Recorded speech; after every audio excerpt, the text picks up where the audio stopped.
Londonas. Miestas neįsivaizduojamas be lietaus. Londono mados savaitė be mados namų Burberry kolekcijos pristatymų. Rugsėjo 17-ąją vykę šou nustebino ne vieną mados žinovą.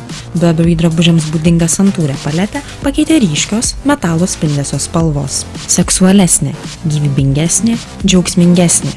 Taip kolekciją apibūdino mados namų dizaineris Christopheris Bailis. Dizainerio įkvėpimo šaltiniu tapo archyvinės 100 metų senumo Burberry korsetų ir apsiaustų fotografijos. Nuo 2001 metų mados namų šturvalo valdančiam dizaineriui pastarieji metai itin sėkmingi. Nežinau, ar tai nulėmė pasitikėjimas, tačiau sėkmė priklauso nuo tikėjimo paveldu, tikėjimo komanda bei vizija. Džiaugiamės savo darbu, tikime, jog ir kiti žmonės juo džiaugiasi.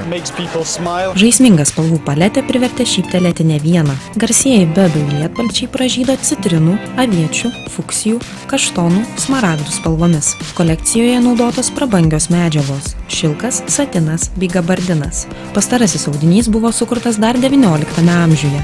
Jo išradėjas – mados namų kūrėjas Thomas Burberry. Laikui nepavaldžią klasiką vadinamus kūrinius pagyvino varpo formos rankovės, metalo detalės. Žaismingumo kolekcijai suteikė trumpi apsiaustai. Jie buvo nutupdyti tiek ant kokteilinių suknelių, tiek ant lietpalčių.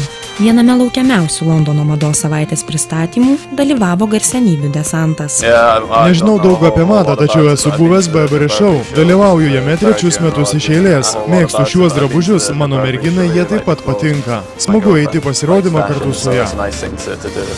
Žaismingumas įveikė santūrumą. Tegyvuoja ryški Burberry klasika.